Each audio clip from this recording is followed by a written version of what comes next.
হঠাৎ করে আজকে বিয়েটা হয়ে গেল। আজকে যে আমার বিয়ে হবে আমি নিজেও জানি না কি থেকে কি হয়ে গেল। সবচেয়ে অদ্ভুত ব্যাপারটা হলো যার সাথে আমার বিয়েটা হয়েছে সে আর কেউ নয়, আমার চাচাতো বোন। আমার আপন চাচাতো বোনের সাথে বিয়েটা হয়েছে। যাকে আজকে সকালেও আমি আপু বলে ডেকেছি, সে এখন আমার বউ। আর এখন দাঁড়িয়ে আছি বাসার ছাদের উপর, আর আপু মানে আমার বউ বাসর ঘরে অপেক্ষা করছেন আমার জন্য। কিন্তু আপনারা কিছু বুঝতেছেন না তো। চলেন আপনাদের পুরো বিষয়টি বুঝিয়ে বলি কেমনে কি হয়েছে। আজ থেকে 2 সপ্তাহ আগে আমার চাচাতো বোন মানে তানিশার বিয়ে ঠিক হয়। আমরা সবাই ছেলেটাকে দেখি, সবার খুব পছন্দ হয়, তানিশাও খুব পছন্দ হয়। আর বিয়ের তারিখ ঠিক হয় আজকে। আর ছেলেটা খুব ভালো আর সুন্দর, বলা যায় সব দিক দিয়ে পারফেক্ট। কিন্তু কথাই বলে না, সবার কপালে আর সুখ থাকে না। তাই না হয়তো তানিশার কপালে ও এই সুখটা নাই। ও হ্যাঁ, আপনাদের আসল বিষয়টা বলি। আজ সকালে কিছু টুকটাক কাজ করছিলাম, চাচাতো বোন বলে কথা। তাছাড়া আপু আমার বড়। আমি অনেক মজা করছিলাম আর কাজ করেছিলাম, কিন্তু হঠাৎ আমার ফোনে আননোন নাম্বার থেকে ফোন আসে।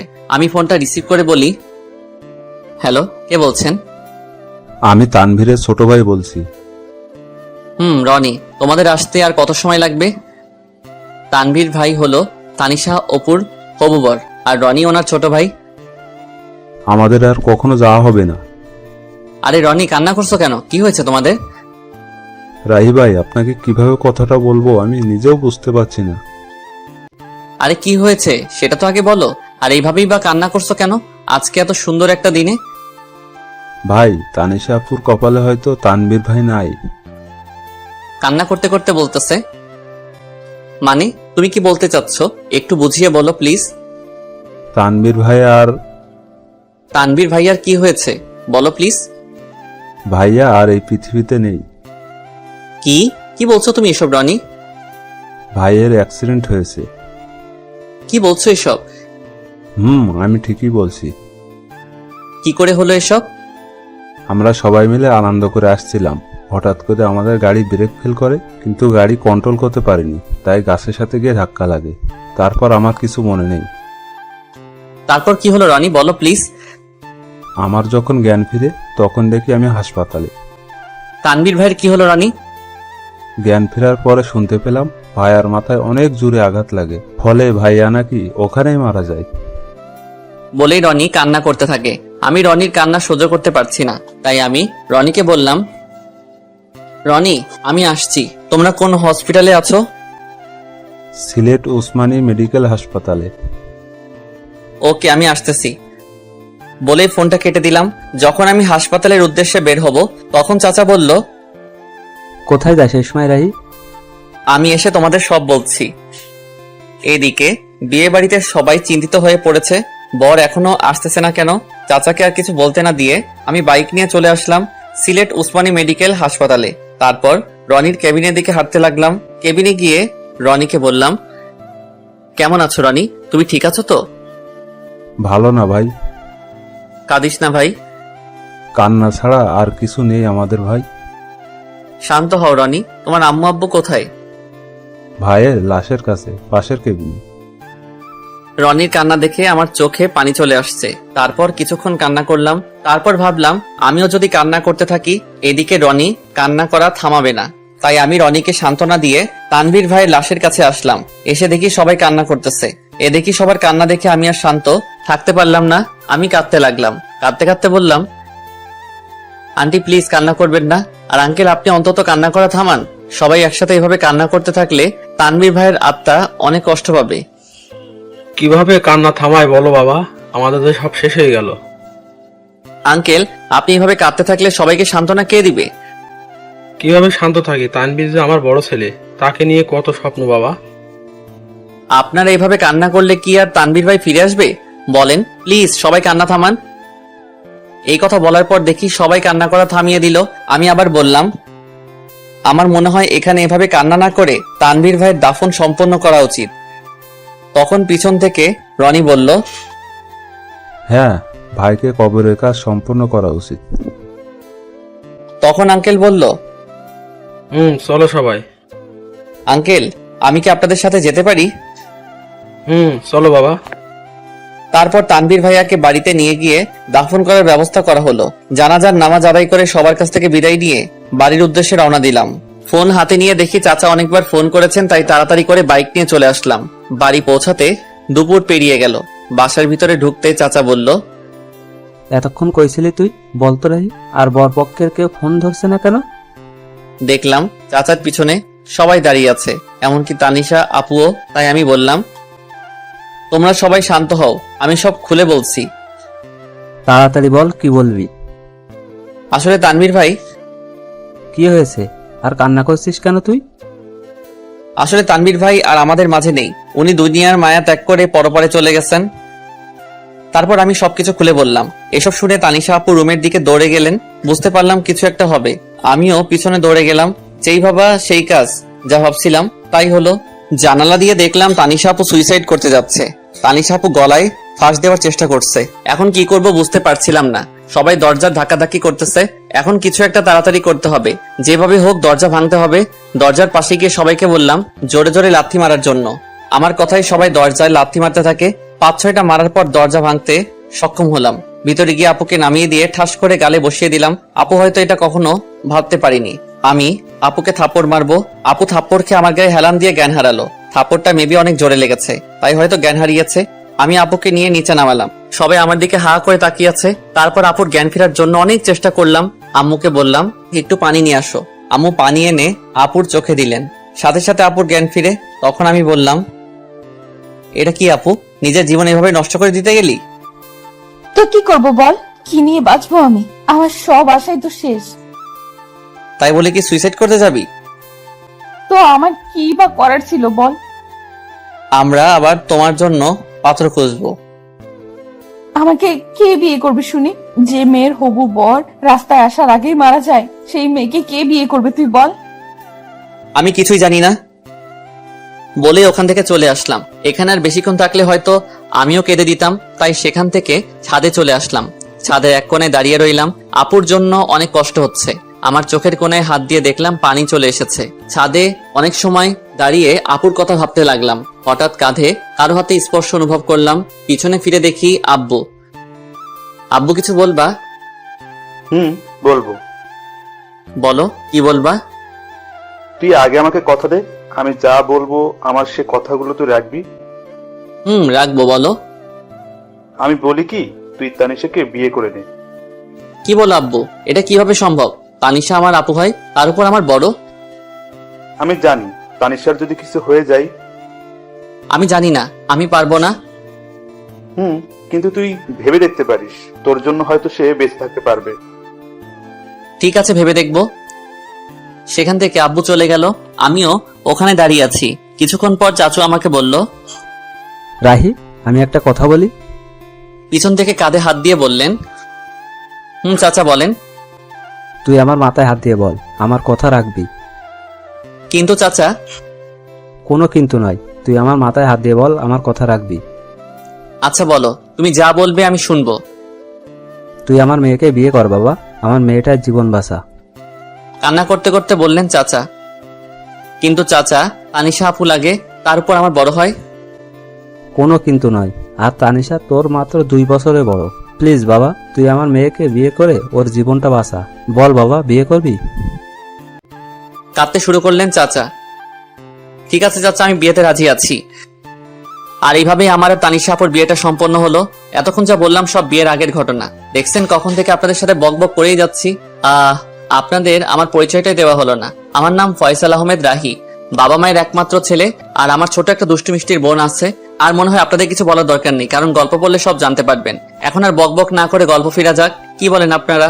আমি ছাদে দাঁড়িয়ে এগুলো ভাবছিলাম। কখন যে চোখে পানি চলে এসেছে নিজেও জানি না। চোখ মুছতেছি, তখন কেউ কাঁধে হাত রাখলো। পিছন তাকিয়ে দেখি আব্বু। আব্বু ওই সময় এখানে? এখনো ঘুমাওনি কেন? পৃথিবীর একমাত্র খারাপ বাবা হয়তো আমি। নিজের ভাইয়ের মেয়ের জন্য নিজের ছেলের কুরবানি দিলাম। আমি চুপ। তোর সাথে আমি আর ভাই অনেক বড় অন্যায় করে ফেলেছি। এ সময় তোর ঘুরে বেড়ানোর কাজ, বন্ধুদের সাথে সময় কাটানো, পড়াশোনা করার সময়, সেখানে আমরা তোর উপর অনেক বড় একটা দায়িত্ব দিয়ে ফেলেছি। তোর অমত থাকা সত্ত্বেও আমরা তানিশের সাথে তোর বিয়ে দিয়েছি। আমাদের মাফ করে দিস বাবা। কি সব আবল তাবল বলছো আব্বু? তোমার ভালো মনে করছো তাই বিয়ে দিয়েছো, এতে কষ্ট পাবার কি আছে? মেয়েটা কিছু একটা করে ফেলতে পারে, তাই তোর সাথে বিয়ে দিয়েছি। রাগ করিস না বাবা, অনেক রাত হয়েছে, ঘরে যা। বাবা, মেয়েটা একা বসে আছে। আমি আর কিছু না বলে নিচে চলে আসলাম। আমার রুমে দরজা খুলে দেখে আপু কান্না করছে। আমার এখন ঠিক কি করা উচিত বুঝতে পারছি না। আমি কাঠের পাশে গিয়ে দাঁড়িয়ে রইলাম। রাহি, হুম তোর সাথে আমার কিছু কথা আছে। বলো, কি বলবা? আমি জানি তুই খুব ভালো একটা ছেলে, তোর মতন স্বামী পাওয়া ভাগ্যের ব্যাপার, কিন্তু আমি তোকে স্বামী হিসেবে মানতে পারবো না। অবাক হয়ে তাকিয়ে রইলাম অপুর দিকে। তুই জানিস তুই আমার ছোট ভাই, হোক তুই আমার চাচাতো ভাই, কিন্তু আমি তোকে স্বামী হিসেবে মানতে পারবো না। কিছু বললাম না। আমার মনে হয় তুই আমাকে বউ হিসেবে মানিস না। চুপ। তুই আমাকে প্রশ্ন করতে পারিস, আমি যদি স্বামী হিসেবে মানতে না পারি তাহলে বিয়ে করলাম কেন? হ্যাঁ, এটার জবাব দিয়ে দিচ্ছি। তোর সাথে বিয়ে না হলে হয়তো অন্য কারোর সাথে আমার বিয়েটা হতো, কিন্তু সে আমার মনের কষ্টটা বুঝতে পারতো না। আমার মনের অবস্থা শুধু তুই বুঝবি, অন্য কেউ না। আমি এখনো চুপচাপ দাঁড়িয়ে সব শুনছি। জানিস রাহি, আমি পৃথিবীর একমাত্র হতভাগা মেয়ে, সুখ কাছে পেয়েও হারালাম। তুই আমাকে মাফ করে দিস, তোর জীবনটা আমি নষ্ট করে দিলাম। জানিস, আমারও খুব ইচ্ছা ছিল সুন্দর একটা মেয়ে দেখিয়ে তোর বিয়ে দিব, আর তোর বিয়েতে অনেক আনন্দ করব, কিন্তু তা আর হলো না। তুই আমাকে মাফ করে দিস, আমি তোকে স্বামী হিসেবে মানতে পারছি না। অনেক রাত হয়েছে, এখন ঘুমিয়ে পড়ো। এটুকু বলে বারান্দায় চলে এলাম। এমন কিছু আমার জীবনে হবে আমি কখনো কল্পনাও করতে পারিনি। কিন্তু আমি ভেবেছিলাম আমার সাথে বিয়ে হলে কোনো আফসোস থাকবে না, সবকিছু গুছিয়ে নিতে সমস্যা হবে না। কিন্তু কি ভাবলাম আর কি হলো। আসলে সবার কপালে সুখ থাকে না, আমার কপালেও হয়তো নেই।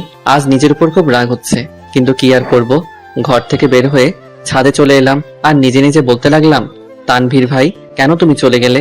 তোমার জন্য আপু কান্না করছে, হয়তো তোমাকে এই কয়দিনে তোমাকে ভালোবেসে ফেলছে। আর কি বলে জানো ভাই, তোমাকে ছাড়া আর কাউকে স্বামী হিসেবে মানতে পারবে না। সত্যি কয়েকদিনে তোমাকে অনেক ভালোবেসে ফেলেছে, এমনকি আমাকেও স্বামী হিসেবে মানতে রাজি না। সত্যি ভাই, তুমি অনেক ভাগ্যবান ছিলে, আপুর মতো বউ পেতে যাচ্ছিলে। কথায় বলে না, সবার কপালে সুখ থাকে না, তেমনি তোমার কপালেও নেই, আমার কপালেও নেই। হায় রে কপাল আমাদের। এসব ভাবতে ভাবতে চোখের কোণায় আবারও হাত দিয়ে দেখি পানি। চোখে পানি মুছে পকেটে থাকা ফোনটা হাতে নিয়ে দেখি 2:45 বাজে। তাই আর ছাদে দাঁড়িয়ে না থেকে রুমে চলে এলাম। রুমে এসে দেখি এখনো আপু নাক টেনে টেনে কান্না করছে। কি ব্যাপার আপু, তুমি এখনো ঘুমাওনি? কোথায় গিয়েছিলি? একটু ছাদে গিয়েছিলাম, রাত অনেক হয়েছে, ঘুমিয়ে পড়ো। তুই কোথায় ঘুমাবি? সেটা আপনার না জানলেও চলবে, তুমি উপরে ঘুমিয়ে পড়ো, আমি ফ্লোরে শুয়ে পড়ছি। তারপর আর কিছু না বলে নিচে চাদর বিছিয়ে ঘুমিয়ে পড়লাম। মাঝরাতে হঠাৎ কারো কান্নার শব্দে ঘুমটা ভেঙে গেল। তাকিয়ে দেখি আপু এখনো কান্না করছে। আর আমি বললাম, হ্যাঁ আপু, তোমার সমস্যাটা কি? এখন কি ঘুমাতে দিবেন না?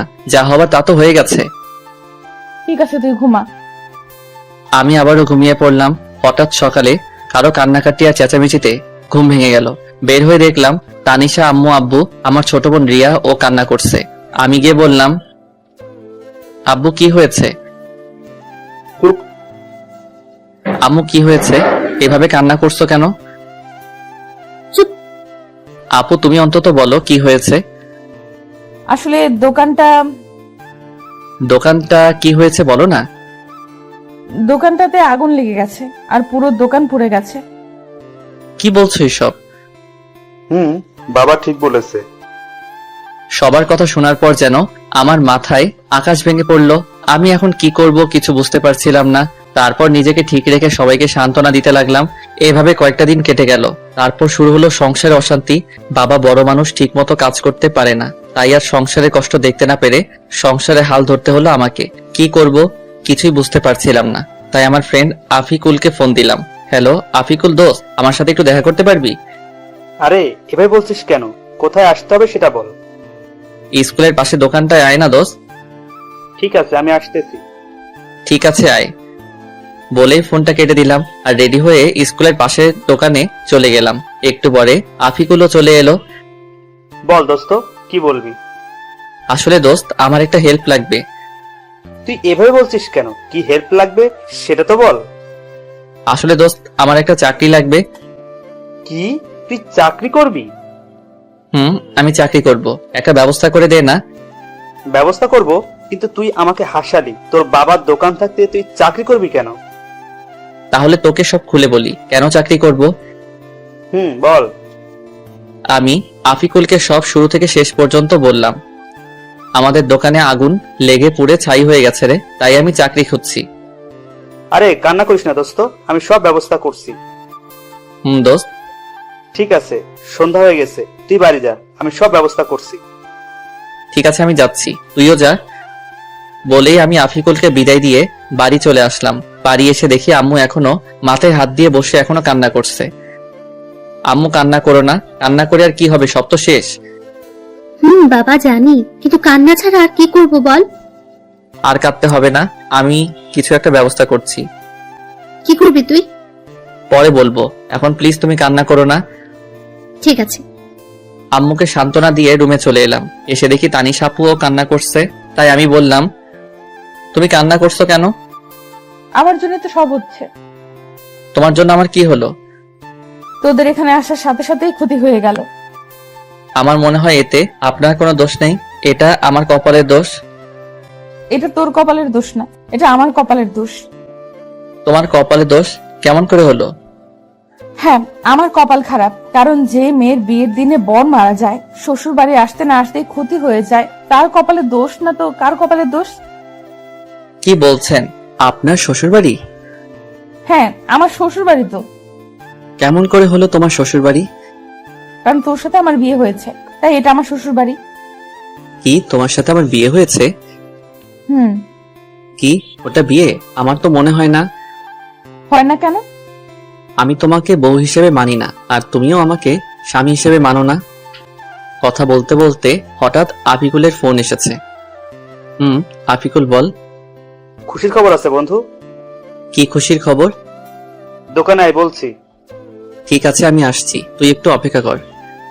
আমি বের হতে হতে তানিশা আপুকে বললাম, আমি আসি, তোমার সাথে পরে কথা বলবো। কোথায় যাবি এখন? এসে সব বলছি তোমাকে। আমি আর কথা না বলে চলে আসলাম স্কুলে পাশের দোকানে। এসে দেখি আফিকুল আমার জন্য অপেক্ষা করছে। বল দোস্ত, কি খুশির খবর? আমি তো চাকরির ব্যবস্থা করে ফেলেছি দোস্ত।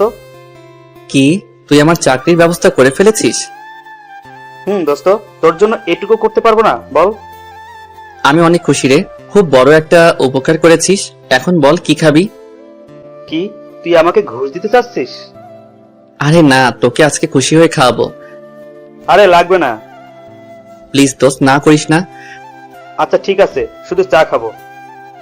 রহিম চাচা, 2টা চা আর বিস্কুট দেন তো। ওকে, দিতেছি বাবা। কিছুক্ষণ ওর সাথে আড্ডা দিলাম, তারপর বাড়ি চলে এলাম। বাড়ি এসে সোজা আমার রুমে চলে এলাম। রুমে গিয়ে তানিশা আপুকে জড়িয়ে ধরে কান্না করে দিলাম। কি রে, এইভাবে জড়িয়ে ধরে কান্না করছিস কেন? কি হয়েছে? জানেন, আমার চাকরিটা হয়েছে। কি, চাকরি হয়েছে? চাকরি হয়েছে। এখন বলেন, কি খাবেন? আইসক্রিম খাওয়াবে? আমি আইসক্রিম খাবো। কিন্তু এই সময় আইসক্রিম কোথায় পাবো? লাগবে না, যা। আরে রাগ করছো কেন? আমি আনছি ওকে। ঠিক আছে। দোকানে গিয়ে আমি আইসক্রিম নিয়ে এলাম। এই নেন আপনার আইসক্রিম। দে তাড়াতাড়ি। আপু আইসক্রিমটা হাতে নিয়ে বাচ্চাদের মতো খেতে শুরু করলো, আর আমি আপুর দিকে অবাক হয়ে তাকিয়ে রইলাম। কি আজব কাণ্ড, এত বড় একটা মেয়ে হয়ে বাচ্চাদের মতো আইসক্রিম খাচ্ছেন, আর আমি তাকিয়ে এসব দেখছি। ঠিক তখনই, কি রে, কি দেখছিস? তোমার খাওয়া দেখছি। এত দেখতে হবে না। কেন? তুই খাবি? খেলে নিতে পারিস। না না, লাগবে না, আমি বাচ্চাদের মতো আইসক্রিম খাই না। ওকে, তুই না খেলেও চলবে। তুমি খাও। ঠিক আছে, একটা কথা বলি রাহি। বলো। তুই চাকরিতে জয়েন করবি কবে? 1 মাসের মতো লাগবে। কথা বলতে বলতে হঠাৎ আম্মুর ডাক পড়লো। রাহি, তানিশা, তোরা খেতে আয় তাড়াতাড়ি। ঠিক আছে আম্মু, আমার আসছি। তাড়াতাড়ি আয়। চলেন, আম্মু ডাকছে। চল। দুজন একসাথে খাবার টেবিলে বসলাম। আম্মু খাবার বেড়ে দিল। আম্মু, তুমিও খাও। আম্মু, তুমিও বসো, একসাথে খাবো। তানিশা আপু বলল। খাচ্ছি। চুটকি, তুইও খা। খাচ্ছি তো। সবার সাথে খাবার খেয়ে আমি রুমে চলে এলাম। এসে একটু শুয়েছিলাম, তখনই আপু রুমে এলো। আপুকে দেখে আমি তাড়াতাড়ি করে নিচে বিছানা করে নিলাম, তারপর শুয়ে পড়লাম। আপুও বিছানায় শুয়ে পড়লো। কি আজব মেয়ে রে বাবা, স্বামীকে নিচে রেখে তিনি উপরে আরামে ঘুমাচ্ছে। ওই যে সবার কপালে সুখ থাকে না, তেমনি আমার কপালেও বউয়ের সুখ নেই। তাই আর কিছু না ভেবেই ঘুমিয়ে পড়লাম। সকালে ঘুম ভাঙলো আম্মুর ডাকে। রাহি বাবা, তাড়াতাড়ি ওঠ, আর ঘুমাতে হবে না। কেন আম্মু? আজকে তানিশাকে নিয়ে যাবি না? কোথায় যাব? কেন, তুই জানিস না? না তো। তানিশা মা তোকে কিছু বলেনি? না, আমাকে তো কিছু বলেনি। তানিশা মা, তুমি রাহিকে কিছু বলনি? না আম্মু, ভুলে গিয়েছিলাম। ঠিক আছে, তাহলে ওকে বলে নিচে আসো। ঠিক আছে আম্মু, আমরা আসছি। ওকে। ওই, আজকে আমাদের বাড়ি নিয়ে যাবি? আমি কেন নিয়ে যাব? তুমি একা যাও, আমি যেতে পারবো না। না, তুই আমার সাথে যেতে হবে। না, আমি পারবো না। কি, তুই যাবি না? যাব তো।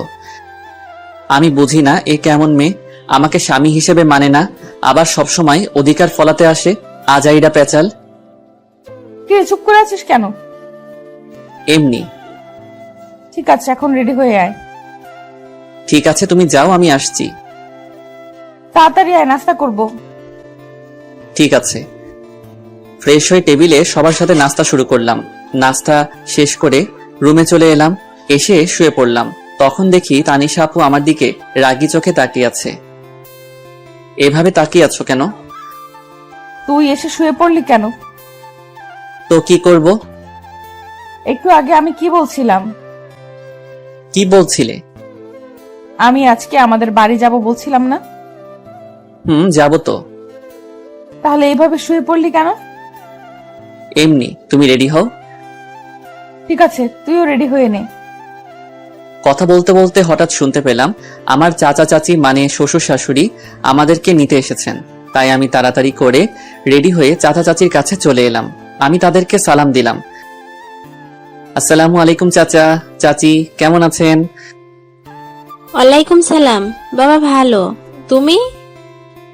আলহামদুলিল্লাহ চাচি, আপনি?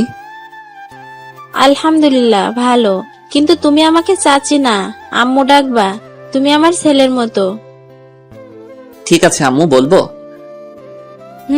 মনে যেন থাকে। ঠিক আছে, আমি একটু আসছি আম্মু। ঠিক আছে বাবা, যাও। এরপর এখানে থেকে রুমে চলে এলাম। এসে তো আমি অবাক। আমি কোনো রকম হাসি আটকে রেখে বললাম, তুমি এটা কি পরেছো? কেন, শাড়ি পরেছি। হাসতেছিস কেন? তোমার এটা শাড়ি পরা হয়েছে নাকি? হয়নি। একদম হয়নি। একদম এভাবে হাসবি না, আমি শাড়ি পরতে পারি না। আচ্ছা ঠিক আছে, আমি পরিয়ে দেই। তুই পারলে পরিয়ে দে। দিচ্ছি। আমি আপুকে শাড়ি পরিয়ে দেওয়া শুরু করলাম।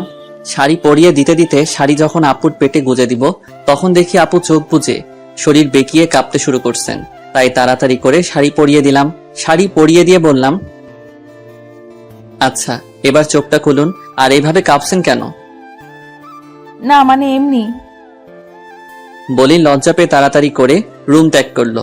আর আমি বিছানায় শুয়ে হাসতে লাগলাম। কিছুক্ষণ পর দেখি আপু আবার আসছে। একটা কথা বলি। বলেন। বাইরের কেউ যেন বুঝতে না পারে তুই আমাকে বউ হিসেবে মানিস না, আর আমি স্বামী হিসেবে মানি না। ঠিক আছে, কেউ বুঝতে পারবে না। এবার চল, আম্মু ডাকছে। চলেন। শ্বশুরবাড়ি মধুর হাড়ি, যে খেয়েছে সে বুঝেছে কেমন তাদের খাতিরদারি। অতঃপর শ্বশুরবাড়ির উদ্দেশ্যে সবাই রওনা হলাম। আমাদের বাড়ি থেকে শ্বশুরবাড়ি, সরি এখনো তো হয়নি, কারণ আপু আমাকে স্বামী হিসেবে মানেন না। যাই হোক, চাচাদের বাড়ি যেতে ৪৫ মিনিটের মতো লাগে। এসব ভাবতে ভাবতে কখন যে শ্বশুরবাড়ি পৌঁছে গেলাম, মানে চাচাদের বাড়ি। বারবার শুধু শ্বশুরবাড়ি মনে হয়। গাড়ি থেকে নামতে যাব, তখন দেখি অনেকগুলো মেয়ে এসে দুলাভাই বলে চিল্লাচিল্লি করছে। নামার সাথে সাথেই আমাকে ঘিরে ধরলো। তখন একটা বলে উঠলো, তানিশার জামাই তো অনেক কিউট, আমি তো দেখেই প্রেমে পড়ে গেছি। সবার প্রশংসা শুনে খুবই ভালো লাগছিল। তখনই হুট করে আপু আমার হাত শক্ত করে ধরেছে। দেখ দোস্ত, আমাদের তানিশা 2 দিনে জামাই পাগল হয়ে গেছে। তানিশা আমার হাত ধরে ভিতরে নিয়ে এলো, তারপর সোজা আপুর রুমে নিয়ে গেল আর রাগে লুচির মতো ফুলতে লাগলো। তখন বলে উঠলো, আপু ওখানে অনেক আনন্দ পাচ্ছিলি তাই না? তা তো একটু শালি বলে কথা। ওদের সাথে আর কথা বলতে দেখলে পা ভেঙে দিব। যা এখন ফ্রেশ হয়ে আয়। ঠিক আছে। আমি ফ্রেশ হতে চলে গেলাম। ফ্রেশ হয়ে গিয়ে সোফায় বসে পড়লাম। তখনই সব শালি আমাকে ঘিরে বসে পড়লো আর একে একে সবাই পরিচয় দিতে থাকে। সবার সাথে কথা বলছিলাম, তখনই আপু সবাইকে সরিয়ে আমার পাশে বসে পড়লো। এটা দেখে সবাই তো অবাক, তার থেকে বেশি অবাক তো আমি হয়েছি। আপু আমার হাত শক্ত করে ধরে সবার সাথে কথা বলতে থাকে। কি আজব রে ভাই, স্বামী হিসেবে মানতে তো রাজি না, তার উপর এমন অবস্থা। যাই হোক, সবার সাথে আড্ডা দিতে দিতে অনেক রাত হয়ে যায়। তারপর খাওয়া দাওয়া শেষ করে আপুর রুমে এসে চাদর বিছিয়ে নিচে শুয়ে পড়লাম। তখনই আপু বলে উঠল, রাহে, তোকে নিচে শুতে হবে না। কেন? আমি নিচে ঘুমাই, তুই উপরে ঘুমা। লাগবে না, আমি নিচে ঘুমাতে পারবো। তোকে যা বলছি তাই কর, বেশি কথা বলিস কেন? আচ্ছা ঠিক আছে। আমি আর কথা না বাড়িয়ে উপরে শুয়ে পড়লাম। সকালে কানের কাছে নিঃশ্বাসের শব্দ আসতেছে। চোখ খুলে তো আমি অবাক, কত সুন্দর করে আপু আমাকে জড়িয়ে ধরেছে আর আমার ঠোঁটের একেবারে কাছে আপুর ঠোঁট। এসব দেখে আমি আর নিজেকে কন্ট্রোল করতে পারছিলাম না, তাই আপুর ঠোঁট আমার ঠোঁট এক করে দিলাম। কিছুক্ষণ পর আপু চমকে ওঠে।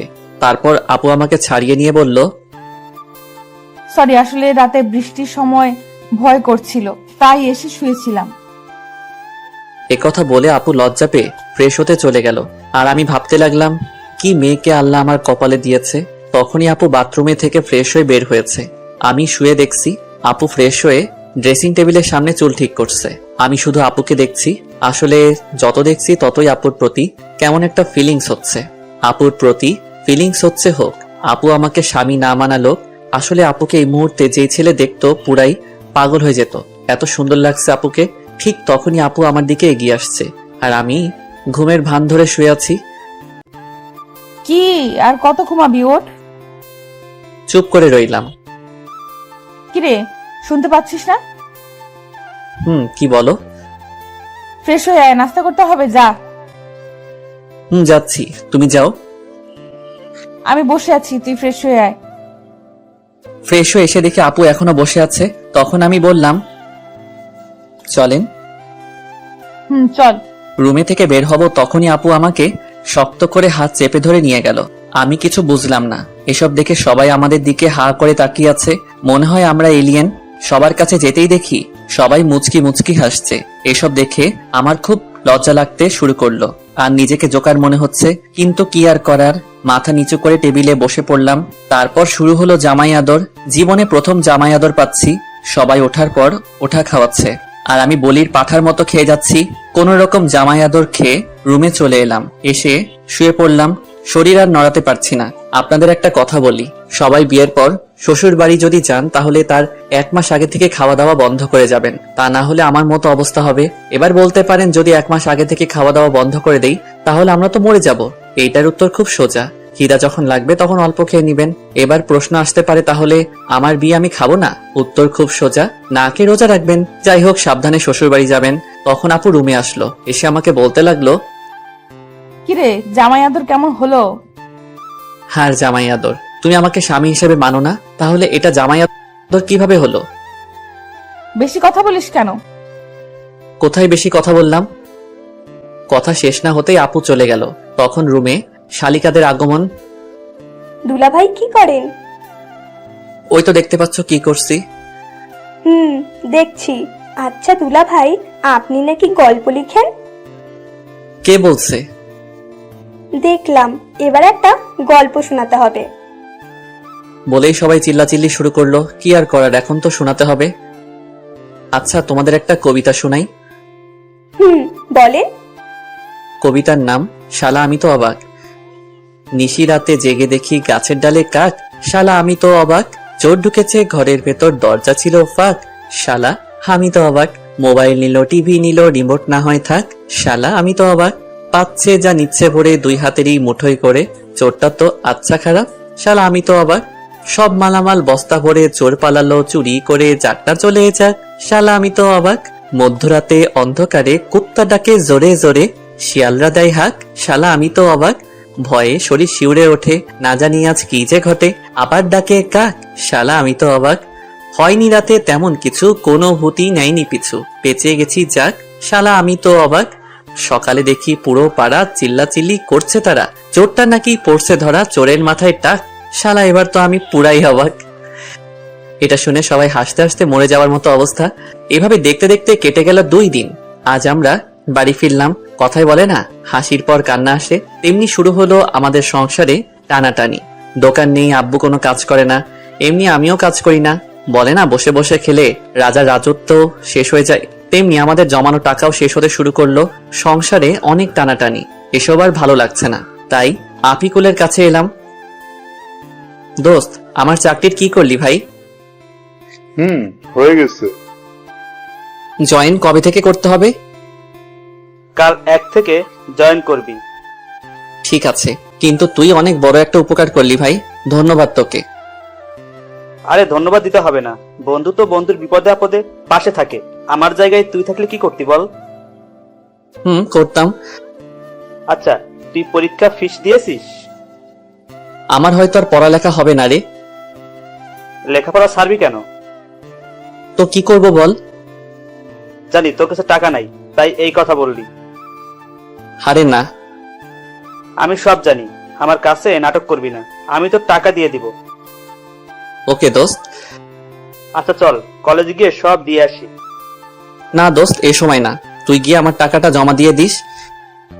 আচ্ছা ঠিক আছে, আমি যাচ্ছি, পরে দেখা হবে। এরপর আফিকুল চলে যায়। মনের মধ্যে একটু শান্তি অনুভব করতে লাগলাম। আফিকুলকে বিদায় দিয়ে বাড়ি চলে এলাম। রাতে সবার সাথে খাবার খেয়ে একটু ছাদে চলে এলাম। কিছুক্ষণ পর আমার কাঁধে কেউ হাত রাখলো, চেয়ে দেখি আব্বু। আব্বু কিছু বলবা? আসলে কিভাবে যে বলবো। বলো তো। তানিশার রেজিস্ট্রেশনের টাকা দিতে হবে বাবা। কত টাকা লাগবে? 6,000 টাকার মতো লাগবে। আচ্ছা ঠিক আছে, কবে দিতে হবে?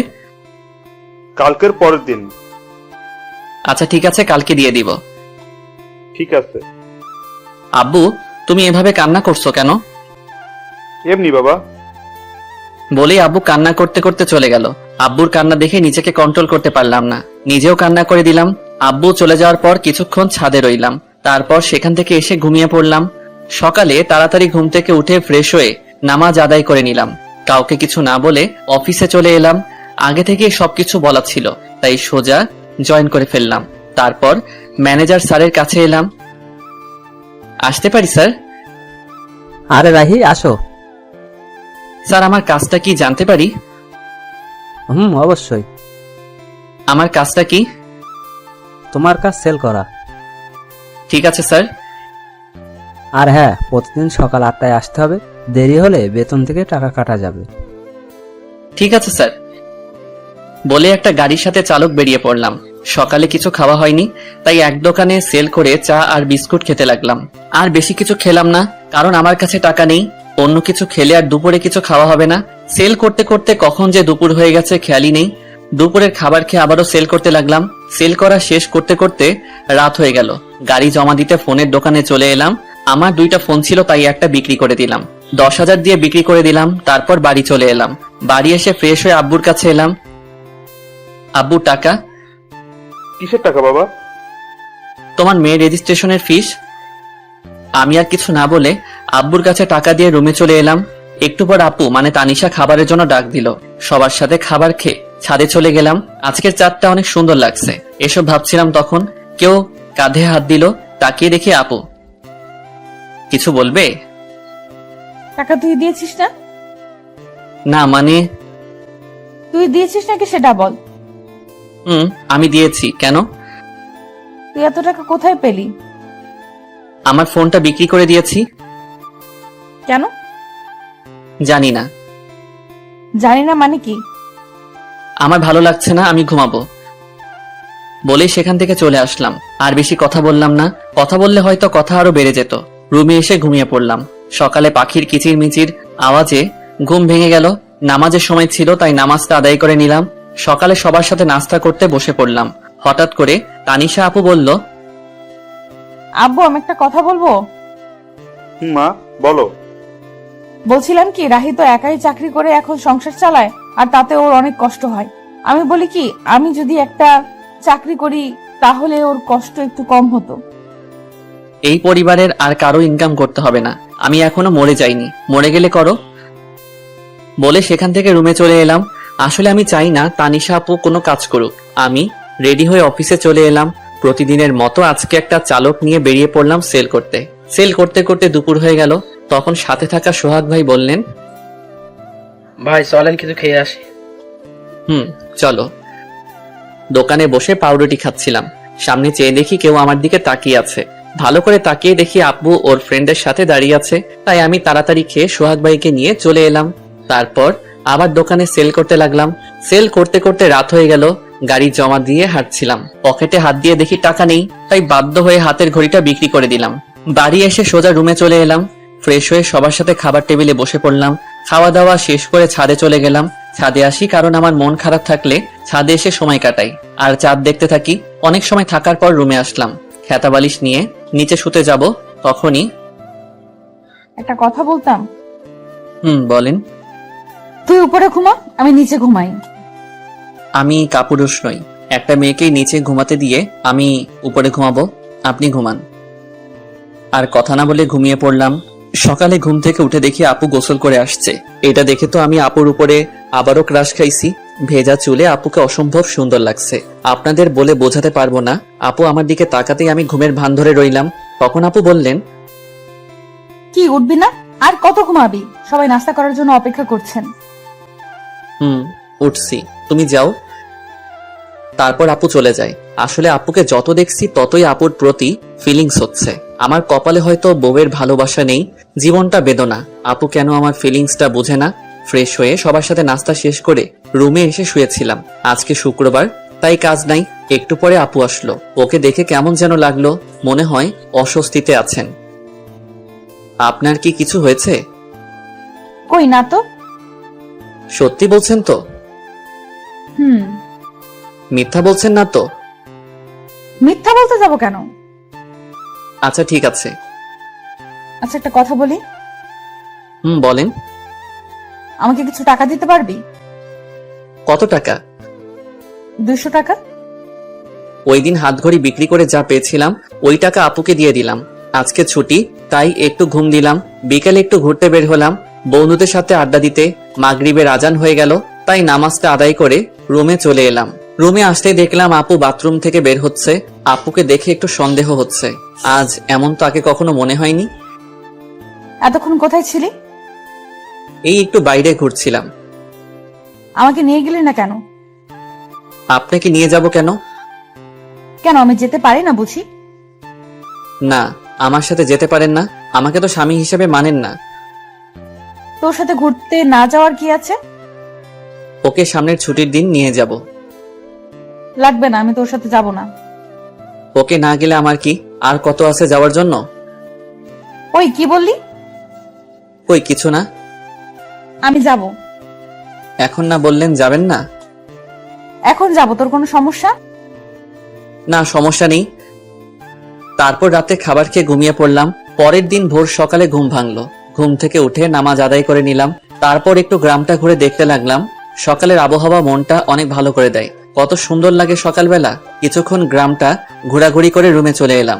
এসে দেখি আপু এখনো ঘুমিয়ে আছে। ভাবলাম ঠেকে দিব কিনা, অত কিছু না ভেবে ডাক দিলাম, আপু উঠেন, সকাল হয়ে গেছে। আর কত ঘুমাবেন? ওই আপু উঠবেন না? কি হয়েছে আম্মু, এত সকাল সকাল ডাকছো কেন? হেদি কয় কি আমি নাকি তার আম্মু? আরে আমি রাহি। ও তুই? কখন থেকে ডাকছি, উঠছেনই তো না। সরি। বলেই আপু ফ্রেশ হতে চলে গেল। সকালে নাস্তা করে কাজে চলে এলাম। দোকানে সেল দিতে দিতে এক জায়গায় দাঁড়িয়ে গেলাম। আপুর মতো কাউকে দেখতে পাচ্ছি। একটু কাছে গিয়ে দেখি আসলেই ওটা আপু। কিন্তু আপু এই জায়গায় কি করে? দেখলাম একটা ফার্মেসিতে ঢুকলো, সাথে চুটকি। তারপর কিছু একটা কিনে চলে গেল। আমি বুঝতে পারছি কি নিয়ে গেছে আপু। ভাবছি এখন গিয়ে জিজ্ঞেস করবো কিনা। আপু সেখান থেকে চলে গেল। আমিও সেল দিতে চলে এলাম। রাতে খাবার খেয়ে রুমে আসলাম আর আপুর জন্য অপেক্ষা করতে লাগলাম। কিছুক্ষণ পর দেখি আপু রুমে আসলো। চোখ মুখ কেমন যেন হয়ে গেছে। নিজেকে একটু সাহসী বানিয়ে বললাম, আপনার সাথে কিছু কথা ছিল। বল। আপনি আজ 11টার সময় কোথায় ছিলেন? আমার কথায় কিছুটা ভয় পেয়ে গেল আপু। বান্ধবীদের সাথে কেন? না এমনি। আপনি ঠিক আছেন তো? ঠিকই তো আছি। না আপনি ঠিক নেই। আমার কাছ থেকে কিছু কি লুকাতে চাচ্ছেন? কি লুকাবো আমি? তুই কিসের কথা বলছিস? এইটার কথা বলছি, প্যাকেটটা সামনে ধরে। আসলে আপনার হয়তো বুঝতে পারছেন না কিসের প্যাকেটের কথা বলছি। ওইটা প্যাড ছিল। অনেকে হয়তো এখন বুঝতে পারছেন। এসব বলাই আপু কিছুটা লজ্জা পেয়ে যায়। লুকানো কি আছে এসব? জানি আপনি আমাকে স্বামী হিসেবে মানেন না, কিন্তু নিজের সমস্যার কথা তো বলতে পারেন না। এখন আমাকে বিশ্বাস করে উঠতে পারেননি? না তেমন কিছু না, আসলে বলতে লজ্জা লাগছিল। লজ্জার কি আছে এতে শুনি? কবে থেকে শুরু হয়েছে? 2 দিন হলো। ওকে তুমি এখানে বসো, আমি আসছি। আপুর জন্য গরম পানি করে নিয়ে আসলাম। কি ওগুলো? আপনার জন্য গরম পানি নিয়ে এসেছি। তুই এত কষ্ট করতে গেলি কেন? আমি করে নিতাম। তা তো জানি। কত ব্যথা সহ্য করে হাসি মুখে কথা বলছেন। আপনার আর কয়েকদিন কিছু করতে হবে না, রেস্ট নিন। তুই এত ভালো কেন? সবার কত খেয়াল রাখিস, আমার পিরিয়ডের কথা শুনে এত কেয়ার করছিস। যদিও তোকে স্ত্রীর অধিকার দেইনি, যদি দিতাম আরো কত কিছু করতে আমার জন্য। সরি রাহি, আমি জানি তুই অনেক ভালো। তোর মতো স্বামী সবার কপালে জুটে না, কিন্তু আমি কেন যে তোকে মেনে নিতে পারছি না। কি ভাবছেন? কিছু না, তুই ঘুমিয়ে পড়। না যদি আপনার কিছু লাগে।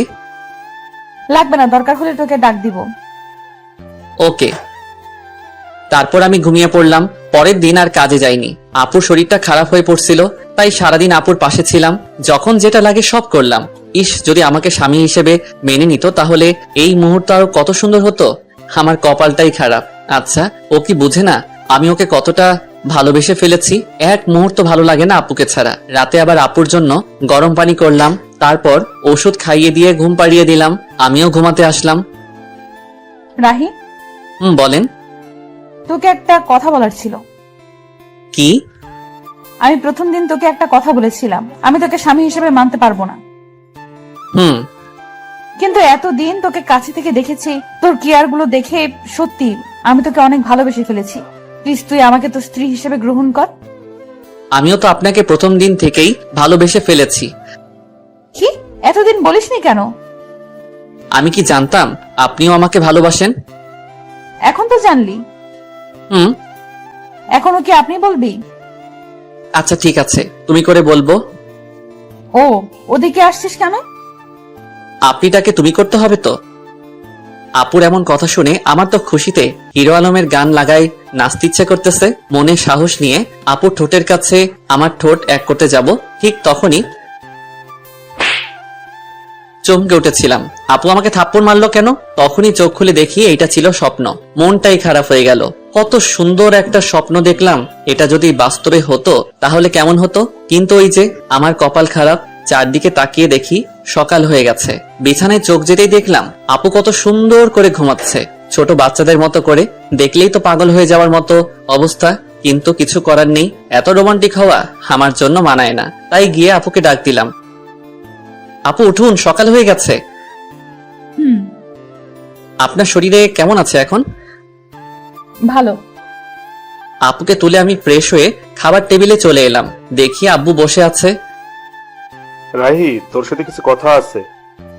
বলো আব্বু। আমাদের দোকানটা নতুন করে শুরু করবো ভাবছি। আব্বু এটা তো ভালো কথা। দোকানটা চালু হলে তোকে আর চাকরি করতে হবে না, লেখাপড়া কমপ্লিট করবি আর তানিশা মার খেয়াল রাখবি। আব্বু পরেরটা পরে দেখা যাবে, আগে তো শুরু করো। এইভাবেই আমাদের জীবনটা চলছিল। আপু আগের থেকে বেশি আমার উপর রাগ দেখায়, আবার অধিকারও খাটায়। মনে হয় যেন সত্যি আমি ওর বর। কখনো মনে হয় মেনে নিয়েছে, আবার কখনো মনে হয় এগুলো সবাইকে দেখানোর জন্য করছে। একদিন আপু বলল, চল আজকে আমরা ঘুরতে যাই। কোথায় যাবেন?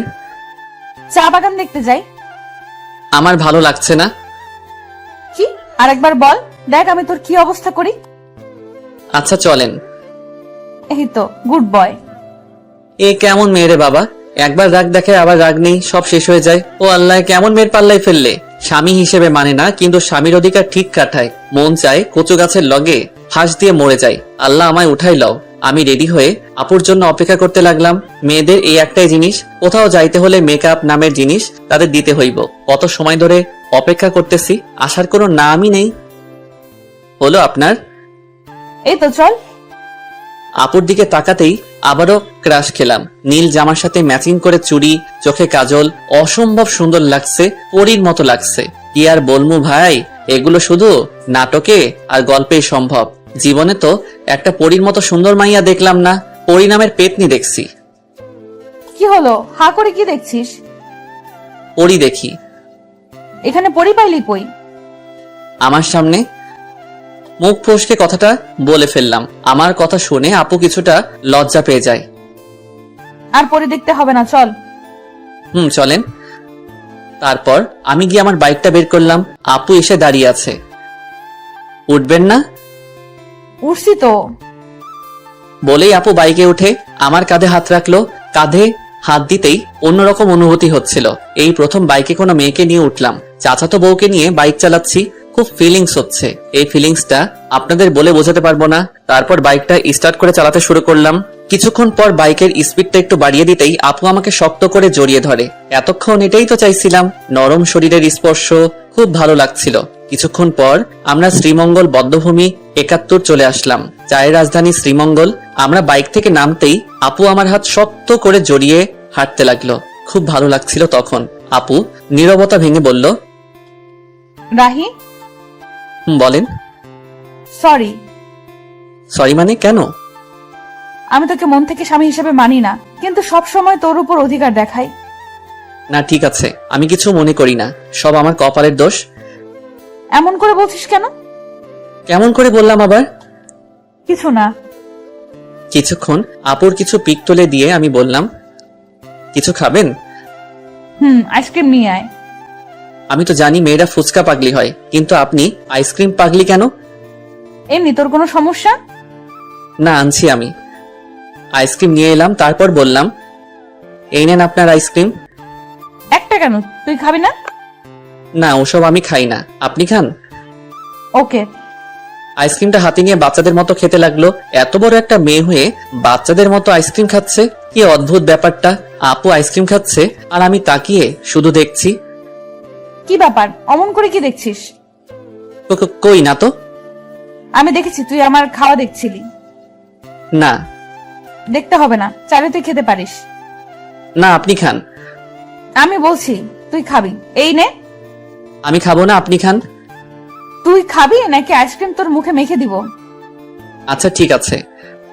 আমি আর কিছু না বলে হা করি। আপু আইসক্রিম আমার মুখে দিল। আমি খেতে না চাইলেও বাধ্য হয়ে খেতে হলো। রাগ করলি? আমি সবার উপরে রাগ করি না। ও, তো কার কার উপর রাগ করিস না একটু শুনি। আপনাকে বলবো কেন? আর কিছু না বলে ঘোরাঘুরি করে বাড়ির উদ্দেশ্যে রওনা দিলাম। রাস্তায় হঠাৎ আমার একটা ফ্রেন্ড মিতুর সাথে দেখা। কিরে রাহি, কেমন আছিস? এই তো আলহামদুলিল্লাহ ভালো, তুই? আমিও ভালো আছি। তো তোর কি খবর? এই তো আর কি।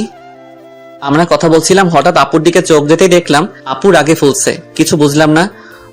তোর সাথে মেয়েটাকে? ও হলো আপনার বউ তানিশা, আর তানিশাও আমার ফ্রেন্ড মিতু। হাই আপু, আপনি তো অনেক কিউট। ধন্যবাদ আপু। মিতুর সাথে কিছুক্ষণ কথা বলার পর বাড়িতে চলে এলাম। বাড়িতে আসতে আসতে সন্ধ্যা হয়ে গেছে। আমি ফ্রেশ হয়ে বিছানায় শুয়েছিলাম, তখন আপু রুমে আসলো। দেখে মনে হচ্ছে কোনো কারণে রেগে আছে। রুমে এসে আমার সাথে কোনো কথা বলেননি, আমিও বলিনি। রাতে আম্মু খাবার খেতে ডাকছে, তাই আমি খাওয়ার জন্য চলে এলাম। খাওয়া দাওয়া শেষ করে রুমে চলে আসি, এসেই শুয়ে পড়ি। তখন আপু রুমে আসলো। তখন আমি বললাম, কি ব্যাপার, আপনাকে এমন দেখাচ্ছে কেন? সারাদিন তো ঠিকই ছিলেন। আমার সাথে কথা বলবি না তুই? কেন, আমি আবার কি করলাম? মেয়ে মানুষ দেখলে এই গায়ে পড়ে কথা বলতে হবে, তাই না? কখন আবার মেয়েদের সাথে কথা বললাম? ও, এখন তো মনে করিয়ে দিতে হবে। আসার সময় কি ওই মেয়ের সাথে কথা বলিসনি?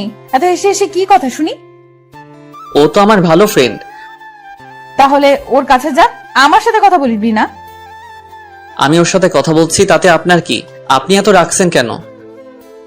আমারই তো সব। মানে? কিছু না। বলেই শুয়ে পড়লো। কি আজব মেয়ে বাবা, এখন দেখছি কারোর সাথে কথা বলতে দেবে না। নিজে তো ভালোভাবে কথা বলেই না, আবার অন্য কারোর সাথে কথা বললে রেগে যায়। মেয়েদের মন বোঝা আসলে অনেক কঠিন। কি কখন কি চায় তারাই ভালো জানে। কি বলছিস? আপনি এখনো ঘুমাননি? তুই ঘুমাবি না? ঘুমাচ্ছি। সকালে ঘুম থেকে উঠে তো অবাক, আপু আমাকে জড়িয়ে ধরে শুয়ে আছে। আমার শরীর কাঁপছে, হার্টবিট বেড়ে যাচ্ছে, কিন্তু কি আর করব, এত রোমান্টিক হলে তো চলবে না। আপুকে ডাকতে লাগলাম। আপু আমাকে জড়িয়ে ধরে শুয়ে আছে কেন? আমি আমার হাজবেন্ডকে জড়িয়ে আছি। তোর কোনো সমস্যা? আপনার হাজবেন্ড মানে বুঝলাম না। এখন ঘুমাতে দে, বেশি কথা বলিস না। আপনি ঘুমাবেন ভালো কথা, আমাকে তো ছাড়েন। আমার ইচ্ছে হয়েছে তাই ঘুমিয়েছি, ডিস্টার্ব করিস না তো এখন। হারামজাদি কয় কি আমাকে জড়িয়ে আছে, আবার আমাকে বলছে ডিস্টার্ব না করতে। মনে হচ্ছে লাথি মেরে মঙ্গল গ্রহে পাঠিয়ে দেই, কিন্তু ততক্ষণে ভাবলাম যদি সেখানে পাঠিয়ে দেই আমার কি হবে। আমি তো আপুকে ভালোবাসি। নিজেকে শান্ত করে বললাম, আপনি ঘুমান, আমি মানা করেছি নাকি? কিন্তু আমাকে ছাড়ুন। তারপর আপু আমাকে ছেড়ে দেয়। আপনি চাইলে আরো ঘুমাতে পারেন। আমি ফ্রেশ হয়ে নাস্তা করে রুমে এসে দেখি বাচ্চাদের মতো বালিশটাকে জড়িয়ে ধরে শুয়ে আছে। এটা দেখে আমার ঠোঁটের কোণায় হাসি ফুটে উঠেছে। কালকে দিনটা আমার কাছে অনেক ভালোই লাগছিল। যত দিন যাচ্ছে আপুর প্রতি দুর্বলতা কাজ করছে। কেন জানি অনেক ভালোবেসে ফেলেছি। আপুকে ছাড়া হয়তো এখন 1 সেকেন্ডও বাঁচতে পারবো না। আমি কি আমার মনের কথা বলে দিব? কিন্তু তখন যদি রেগে যায়? কিন্তু আমার মনের কথা না বলা পর্যন্ত তো আমি শান্তি পাচ্ছি না।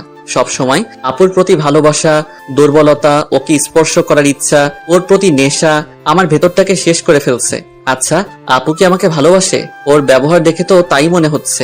আপুও আমাকে ভালোবাসে, কিন্তু বলতে পারছে না। আচ্ছা, আমি কি সরাসরি গিয়ে বলে দিব? আমরা কি সবকিছু ভুলে দুজন দুজনকে ভালোবাসতে পারি না? আজকে বলে দিব, যা হবার হবে। এদিকে তানিশা ঘুম থেকে উঠে আমাকে কোথাও খুঁজে পাচ্ছে না।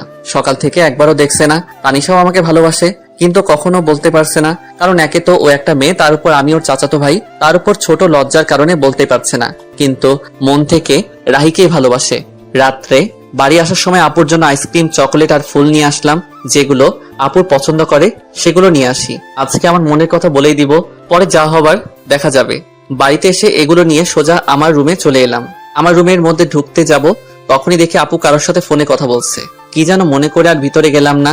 দরজার ওপাশে দাঁড়িয়ে শুনতে লাগলাম, হ্যাঁ আমি সত্যি ওকে ভালোবাসি আর ওর সাথে সারা জীবন থাকতে চাই। কিন্তু এই ঝামেলাটা থেকে আগে বের হই, তারপর আব্বু আম্মুকে সব বলে আমরা দুজন হানিমুনে যাব। তাদের কথা শুনে আমি তো অনেক বড় একটা ধাক্কা খাই। তার মানে আপু অন্য কাউকে ভালোবাসে। মুহূর্তের মধ্যে আমার সব আশা ভরসা সব নষ্ট হয়ে যায়। আমি কখনো ভাবতে পারিনি আমি ওর কাছে এত বড় একটা সমস্যা। আমি ফুলগুলো ফেলে দিয়ে আইসক্রিম আর চকলেট চুটকিকে দিয়ে দিলাম। না নয়, আমি ওকে মুক্ত করে দিব। আমি তাদের মাঝে ঝামেলা হয়ে থাকতে চাই না। তাই অনেক কিছু ভেবে সিদ্ধান্ত নিলাম, আমি ওকে ডিভোর্স দিয়ে দিব। ও যদি অন্য কাউকে নিয়ে সুখে থাকতে চায় আমি বাধা দিব না। আমি রুমে ঢুকতেই আপু ফোন রেখে দেয়। সারাদিন কই ছিলি? একবারও বাড়িতে দেখলাম না। একটা কাজ ছিল। সারাদিন কিছু খেয়েছিস? দাঁড়া, আমি তোর জন্য খাবার আনছি। না না, আমি খাবো না, বাইরে থেকে খেয়ে এসেছি। যে কথাগুলো শুনেছি আর খাবার মুখে দিয়ে কি আর যাবে? তোর সাথে আমার কিছু কথা ছিল। বলেন।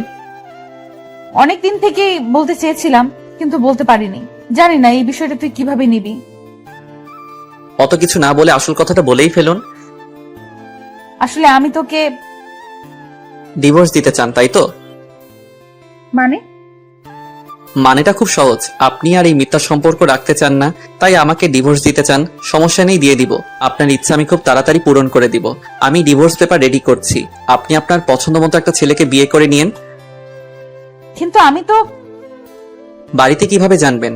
ওইটা আপনাকে চিন্তা করতে হবে না, আমি ম্যানেজ করে নিব। তারপর আমি আর আপুকে কিছু বলার সুযোগ না দিয়ে ফ্লোরে শুয়ে পড়লাম। আর বেশিক্ষণ কথা বললে হয়তো চোখ দিয়ে বন্যা শুরু হয়ে যেত। যাকে এতটা ভালোবাসি সে আজ আমাকে এভাবে ছ্যাঁকা দিয়ে দিল। এসব ভাবতে ভাবতে কখন ঘুমিয়ে পড়েছি মনে নেই।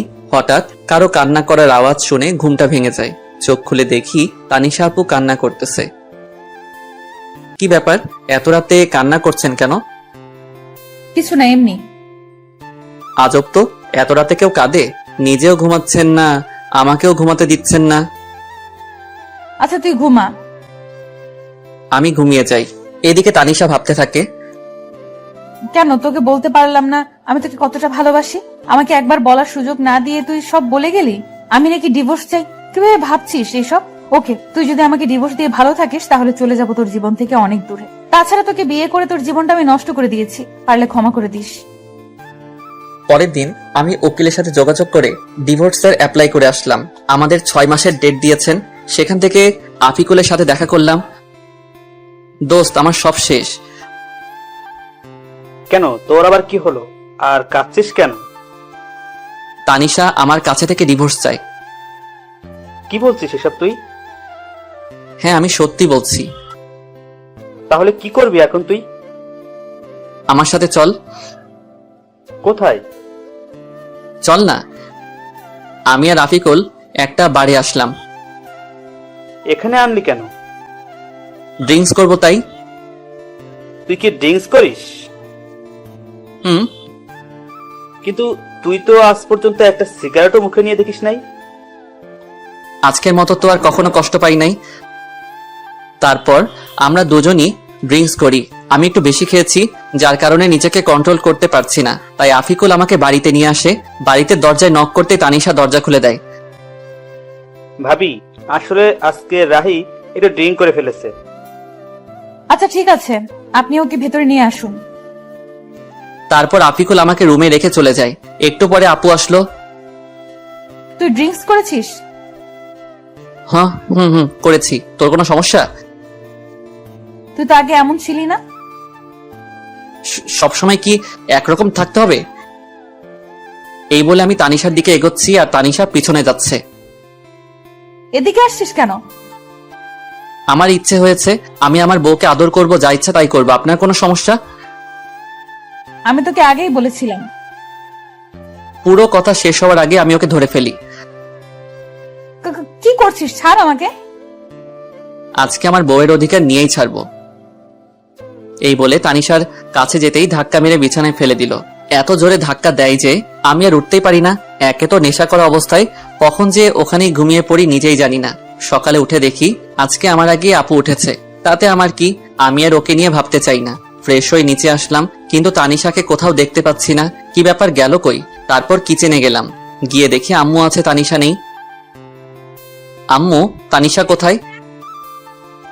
ও তাসনিয়া রুমে আছে। আচ্ছা। তারপর তাসনিয়ার রুমে গেলাম, গিয়ে দেখি দুজনে বসে কি যেন বলছে। আমাকে দেখে তাসনিয়া বলতে লাগলো, ভাইয়া কেমন আছিস? ভালো, তুই? আমিও ভালো। ভাবিকে ডাকতে এসেছিস? না, এমনিতেই তোকে দেখতে এসেছিলাম। হ্যাঁ, আগে তো এত ভালো ছিলি না, এখন কি ব্যাপার?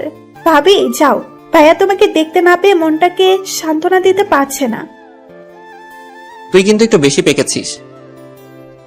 দেখছো ভাবি, তোমার সামনে ভাইয়া আমাকে বকা দিচ্ছে। এতক্ষণ চুপ ছিল, এবার বলল, ওকে আর জ্বালাতে হবে না, চলো। তারপর আমি আর আপু চলে আসলাম। পিছনে ফিরে দেখলাম হারামিটা মিটমিট করে হাসছে। কিছু বলবি? আসলে কালকে রাতের জন্য সরি। আপু মাথা নিচু করে আছে।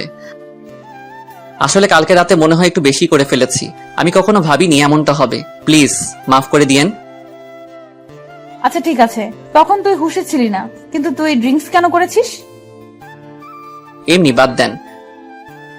বলে চলে আসতে চাইছিলাম, এমনই সময় আপু আমার হাত টেনে ধরে। আপুর হাতের ছোঁয়ায় কেমন যেন বুকের মধ্যে ইলেকট্রিক শক লাগলো। আমাকে ইগনোর করছিস কেন? কই না তো। তাহলে বললি না কেন? এমনি ভালো লাগছে না। ও আচ্ছা, বলতে হবে না।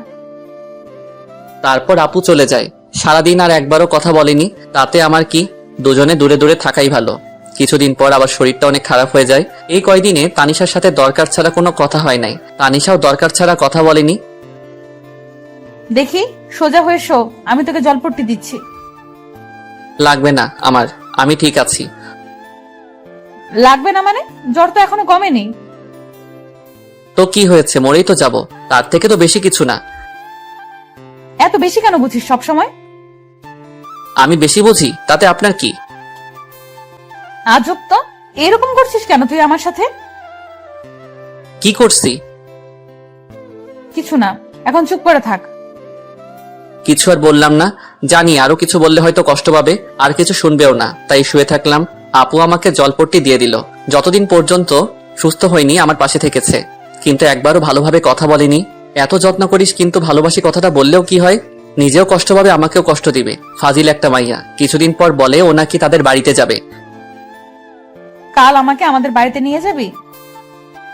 কি ব্যাপার, আগে তো বললে না না করতো, আজ বলতেই রাজি হয়ে গেল। পরের দিন আপুকে তাদের বাড়িতে নিয়ে যাই, আপুকে রেখে আসতে যাব তখন। বাবা আজকে দিনটা থেকে যা, এখনই আসলি আবার চলে যাবি? শাশুড়ি মা কথাটা বললেন। না মা, আমার কাজ আছে, ও থাকুক যতদিন থাকার, আমি পরে এসে নিয়ে যাব। আচ্ছা। তানিশার কাছে ওর মা গিয়ে বলল, কি ব্যাপার তানিশা, রাহির সাথে কি তোর কিছু হয়েছে? ও এমন ভাবে চলে গেল কেন? তানিশা কিছু না বলে ওর মাকে জড়িয়ে ধরে কেঁদে দেয়। কি হলো, কাঁদছিস কেন?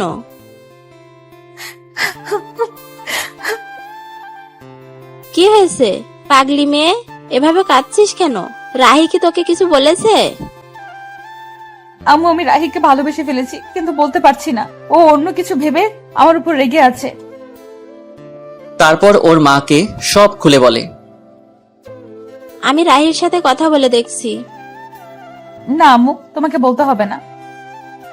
তুই তো বলতে পারবি না, পাগলি একটা। আমি বলছি। না, আমিই বলবো, তারপর যা হবার হবে। ওকে, তাহলে এবার কান্না থামা, পাগলি একটা। এদিকে আমি বাড়িতে এসে কিছু ভালো লাগে না, মনটা শুধু হাহাকার করছে, কি যেন নেই মনে হচ্ছে। আপুকে ওখানে রেখে এসে তো এখন রুমটা ফাঁকা ফাঁকা মনে হচ্ছে। ওকে কি নিয়ে আসবো, কিন্তু এত রাতে কিভাবে যাব? কাল সকালে গিয়ে নিয়ে আসবো, তা না হলে ওকে দেখতে না পেয়ে মরেই যাব। এদিকে রাতটা যেন কাটতেই চাচ্ছে না, এপাশ ওপাশ করছি। এদিকে তানিশাও অস্থির অস্থির লাগছে, কেন যেন রাহিকে ছাড়া ভালো লাগছে না। অনেক কষ্টের পর সকাল হলো, আমি রেডি হয়ে বেরিয়ে পড়বো, তখনই এত তাড়াহুড়ো করে কোথায় যাচ্ছিস? একটা কাজে। তোর আবার কিসের কাজ? আছে একটা জরুরি কাজ, আমি যাচ্ছি বলে চলে আসলাম। এতক্ষণ পর তানিশা আপুর বাড়িতে চলে আসলাম। এসে কলিং বেল চাপ দিতেই আমার চাচা মানে শ্বশুর মশাই দরজা খুলে আমাকে দেখতে পান। আরে রাহি বাবা, এত সকালে যে? ভেতরে আসতে বলবেন না? আরে আয়, এটা তো তোরই বাড়ি। কে এসেছে গো? দেখে যাও, তোমার মেয়ে জামাই এসেছে। ও রাহি, বাবা ভিতরে এসে বসো। আম্মু, তানিশা কই? ওর ঘরে আছে। আচ্ছা। আমি আর এক মুহূর্তে এখানে না দাঁড়িয়ে আপুর রুমে চলে এলাম। এসে দেখি মহারানী মন খারাপ করে শুয়ে আছে। আমি একটু আওয়াজ করলাম, দেখলাম কোনো সারা শব্দ নেই। আপনার কি মন খারাপ? দেখি আমার কথা শুনে আমার দিকে তাকালো, কিন্তু ওকে দেখে মনটা খারাপ হয়ে গেল। মহারানী শুয়ে শুয়ে কান্না করছিল। তুই এখানে এসেছিস কেন? কেন, আমার শ্বশুর বাড়িকে আমি আসতে পারি না? না, আসবি না, চলে যা এখান থেকে। কিন্তু আমি তো চলে যেতে আসিনি, আমি তো আপনাকে সাথে করে নিয়ে যেতে এসেছি। আমি কেন তোর সাথে যাব? আমি নিয়ে যাব তাই। আমি যাব না, তুই চলে যা এখান থেকে। আমি তো যাব না আপনি না গেলে। কেন, আমি তোর কে? আপনি আমাকে চাচাতো বউ। এসেছে বউ বউ করতে, যাব না আমি। তানিশা, বললাম তো যাব না। আমি তোমাকে অনেক ভালোবাসি, নিজের থেকে অনেক বেশি। চলো আমার সাথে। কি বললি? ভালোবাসি। কাকে? তোমাকে। প্রথম দিন কি বলেছিলাম? আমি এত কিছু জানি না, আমি জানি তুমিও আমাকে ভালোবাসো। আমার ভেবে দেখতে হবে। আচ্ছা, কিন্তু বাড়িতে চলো আমার সাথে প্লিজ। কিন্তু আব্বু তো আজকে যেতে দিবে না। সেটা আমি দেখতেছি, চলো। তারপর আমি ওকে নিয়ে চলে আসতে লাগলাম। আরে তোমরা কই যাও? চাচা, বাড়ি যাব। কিন্তু এখনই তো এলে। আমাদের দরকার আছে। ওদের যেতে দাও। তারপর আমি আর তানিশা বাড়ির উদ্দেশ্যে রওনা দিলাম। আজকে এসে আজকেই চলে গেল, বুঝলাম না, তুমি আটকালে না কেন? তারপর চাচি সব খুলে বললেন।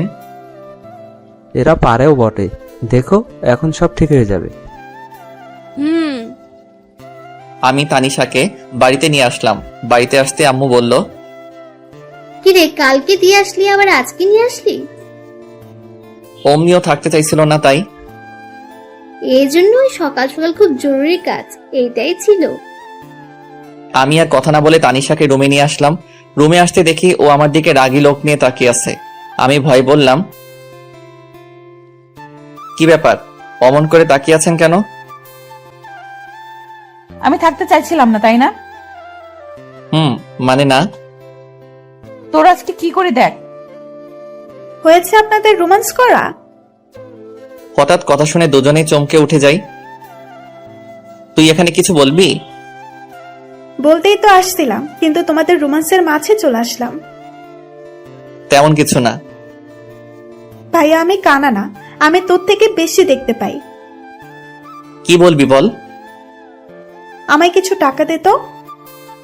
কত লাগবে? 500। আব্বুর কাছে থেকে নে। না তুই দে, আব্বু বকা দিবে। পরে এসে নিয়ে যাস। ওকে, তোরা রোমান্স চালিয়ে যা। তোকে আজকে। চুটকি দৌড়ে চলে যায়। তানিশার দিকে তাকিয়ে দেখি লজ্জায় লাল হয়ে আছে। চুটকি কোথায় এত লজ্জা পাবে জানতাম না, তবে এখন আরো বেশি কিউট লাগছে। রাতে খাবার খেয়ে আমি খেতা বালিশ নিয়ে নিচে শুতে যাব, তখন এই তুই বিছানায় ঘুমা। আর আপনি? আমি বিছানায় ঘুমাবো। মানে আপনি আমার সাথে ঘুমাবেন? বেশি খুশি হইস না, মাঝখানে এই বালিশ থাকবে, বালিশের এই পাশে একদম আসবি না। না হলে?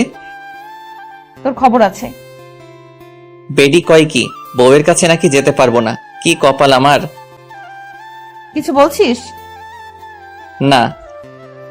এখন ভালো ছেলের মতো ঘুমা। আমিও ঘুমিয়ে পড়ি। মাঝরাতে হঠাৎ ঘুম ভেঙে যায়। উঠতে যাব, তখনই ভারী কিছু অনুভব করলাম। তাকিয়ে দেখি আমার বুকের উপর শুয়ে আছে আপু। আমার অনেক ভালো লাগছিল, ইচ্ছে হয়েছিল সারা জীবন এভাবে ডাকতে। আমি আর উঠলাম না, যদি ওর ঘুম ভেঙে যায়। এভাবে বুকের উপর আপুকে জড়িয়ে ধরে আমিও ঘুমিয়ে পড়লাম। সকালে আমার আগেই আপুর ঘুম ভেঙে যায়। দেখে আমি ওকে, ও আমাকে জড়িয়ে ধরে আছি। ও উঠার চেষ্টা করতেই আমি আরো জোরে জড়িয়ে ধরি। এমন ভাবে জড়িয়ে ধরে শুয়ে আছি আপু যেন বুঝতে পারে আমি ঘুমের ঘরে জড়িয়ে আছি। যখন আমার থেকে নিজেকে ছাড়িয়ে নিতে পারছে না, তখন আমাকে ডাকতে থাকে। রাহি, ওই আমি চুপ। ওঠ আর ছাড় আমাকে। ও সরি। ওকে ছেড়ে এমন ভাব করলাম যেন আমি কিছুই জানি না। আমি বুঝতে পারি নাই। ঠিক আছে। মনে মনে আমি হাসছিলাম। মাইয়া দেখি একটু একটু করে লাইনে আসছে। পরের দিন আমার আব্বু আম্মু আর চুটকি আমাদের এক আত্মীয়ের বাড়িতে যায় 2 দিনের জন্য। আম্মু যাওয়ার সময় বলে গেল যেন ওনার বৌমার খেয়াল রাখি আর ঝগড়া যেন না করি। মুই আর কি কইতাম, আমি তো এখন অবুঝ বাচ্চা। দুপুর হয়েছে, খুব খিদা লাগছে। তানিশা কই গেল? তানিশা আপু, বল। দুপুর হয়ে গেল তো, কিছু কি রান্না করছেন? খুব ক্ষুধা লাগছে। আমি তো রান্না করতে পারি না। কি মজা করছেন আমার সাথে? মজা কেন করবো, আমি সত্যিই রান্না করতে পারি না। খাইতে পারেন? মানে? কিছু না। হারামজাদি কয় কি, রান্না করতে পারে না, শুধু গিলতে পারে। মেয়ে হয়ে এখনো রান্না করতে শিখেননি? আম্মু কখনো রান্না করতে দেয়নি। মেয়ে মানুষ যখন হয়েছেন একটু তো রান্না করা শিখতে পারতেন। রান্না করতে পারেন না? বিয়ে করে বরকে কি করে খাওয়াতেন? এখন কি হবে আমার? বিয়ে তবে করলি কেন? শখে করি নাই, জোর করে করাইছে। যত সব। খিদের জ্বালায় কি সব বলেছি। খিদে লাগলে মাথা ঠিক থাকে না। আমি গিয়ে হোটেল থেকে খাবার এনে খেয়ে নেই। পরে মনে হলো তানিশাও কিছু খাই নাই, তাই খাবারগুলো নিয়ে ঘরে গেলাম। এই নেন, খাবারগুলো খেয়ে নেন। আমার মাথা ব্যথা করছে, আমি নিচে ঘুমাচ্ছি, আপনি খাবার খেয়ে নিয়েন। তারপর আমি গিয়ে ড্রয়িং রুমে ঘুমিয়ে পড়লাম। ঘুম ভাঙলে দেখি সন্ধ্যা নামবে। তানিশাকে ডাকতে রুমে যাই। গিয়ে দেখি খাবারগুলো যেমন রেখেছিলাম তেমনই আছে। তানিশা গেল কোথায়? সারা বাড়ি খুঁজে পেলাম না, তাই ছাদে গেলাম। গিয়ে দেখি মহারানী ছাদে দাঁড়িয়ে আছে। আমি গিয়ে ডাক দিতেই চোখ মুছে আমার দিকে তাকালো। বুঝলাম আমার কথায় অনেক কষ্ট পেয়েছে। খিদের জ্বালায় তখন আমার মাথা ঠিক ছিল না। আমার হয়তো এমন ভাবে বলা ঠিক হয় নাই। এখনো খাবার খান নাই কেন? এমনি ভালো লাগছিল না। সরি, আমি আপনাকে সেভাবে বলতে চাইনি। প্লিজ আমাকে মাফ করে দিয়েন। না, সরি কেন বলছিস? তুই তো ঠিকই বলছিস। না, আমি ঠিক বলিনি। সরি, আমার উপর রাগ করে থাকবেন না। আচ্ছা, রাগ করে নাই। সত্যি? সত্যি। তাহলে চলুন, এখন খাবেন। এখন?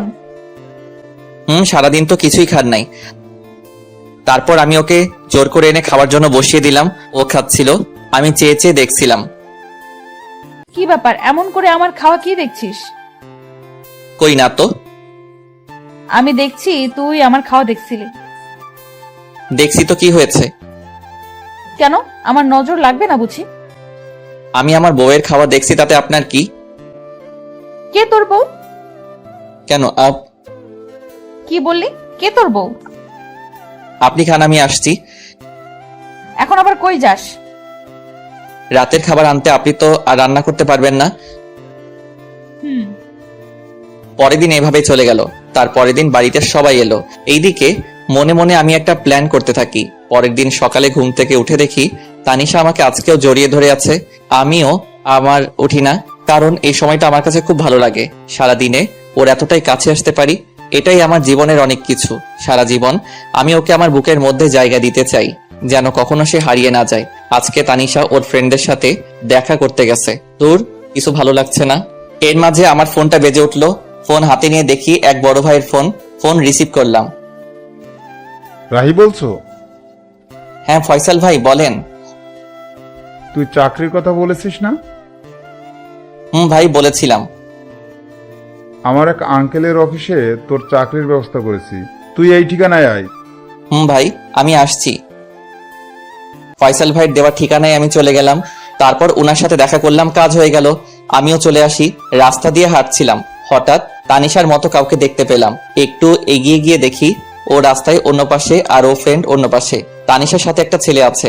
ওই ছেলেটা কে আর তানিশার সাথে কি করছে একটু এগিয়ে গেলাম। গিয়ে দেখি তানিশার হাত ধরে টানছে। এটা দেখে তো আমার মাথায় গরম হয়ে গেছে। তানিশার হাত ধরে টানছে আর কি যেন বলেছে। তানিশা, আমি তোকে অনেক ভালোবাসতাম, কি করলি তুই এটা? দেখ ইমন, আমার হাত ছাড়। আমি তোকে আমার ভালো একটা ফ্রেন্ড ভাবতাম, আর কিছু না। আর আমার বিয়ে হয়ে গেছে, তুই তো জানিসই সব। কি আছে ওই রাহির মধ্যে যা আমার মাঝে নাই? সেটা তুই নিজেকে জিজ্ঞেস কর। হাত ছাড় আমার। ঠিক আছে, এক রাতের জন্য হলেও তো তুই আমার হবি। বিশ্বাস কর, তোকে এক রাত নিজের করে পাওয়ার জন্য অনেক অপেক্ষা করেছি আমি। এমনিতেই মাথাটা গরম ছিল, তার উপর এমন কথা শুনে নিজেকে আর কন্ট্রোল করতে পারলাম না। সোজা গিয়ে ছেলেটার মুখে একটা ঘুষি দিলাম। এতে ছেলেটা কিছুটা দূরে সরে গেল। আমাকে দেখে আপু অবাক হয়ে তাকিয়ে আছে। তারপর আমি ছেলেটাকে ইচ্ছে মতো মারলাম। তানিশা আমাকে আটকাতে চেষ্টা করছে। আমি ছুটে গিয়ে তাকে অনেক মেরেছি। আমার তানিশাকে স্পর্শ করেছে, আজকে মেরেই ফেলবো। এমন সময় আশেপাশে মানুষ জড়ো হয়ে যায়। আমি তানিশার হাত ধরে বাড়িতে নিয়ে আসি। তানিশার উপর প্রচুর রাগ হচ্ছে, কিন্তু কিছু বললাম না। তানিশাও বুঝতে পারছে আমি অনেক রেগে। আমি তাই আর কিছু বললাম না। রাতে আম্মু খাবার খাওয়ার জন্য ডাকছে, আমি খাবো না বলে দিছি। তানিশাও একবার ডাকলো খাবার জন্য, আমি না করে দিছি। তুই কি আমার উপর রাগ করে আছিস?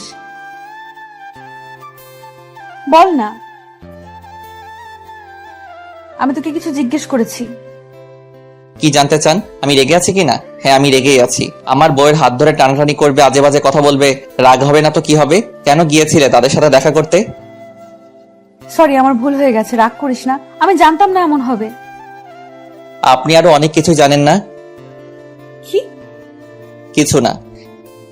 তাহলে রেগে থাকিস না প্লিজ। আমার দিকে তাকিয়ে একটু হাসি দে। আমি আর কি রাগ করে থাকবো? ওর মায়াবী চেহারা দেখলেই সবকিছু ভুলে যাই। ভালোবাসা মানুষের উপর, আর যাই হোক রাগ করে থাকা যায় না। তারপর একটা হাসি দিলাম। এই তো গুড বয়। অনেকদিন ফেসবুকে ঢোকা হয় না, তাই একটু ফেসবুকে ঢুকলাম। সময় কাটছিল না, তাই ভাবলাম 3-4টা মেয়ের সাথে চ্যাটিং করলে 2-3 ঘন্টা এমনি কেটে যাবে। তাই আমি ফেসবুকে চ্যাটিং করছিলাম। কখন যে আমার পাশে তানিশা এসে বসে আছে আমার খেয়ালই করি নাই। দেখলাম আমার চ্যাটিংও মনোযোগ দিয়ে দেখছে আর রাগে ফুলছে। মনে মনে ভাবলাম আজকে আমাকে কে বাঁচাবে, কিন্তু না, আমার সাথে কিছুই হলো না। আমার বদলে আমার শখের মোবাইলটা শহীদ হইল। আমার হাত থেকে ফোনটা নিয়ে ফ্লোরে আছাড় মারে।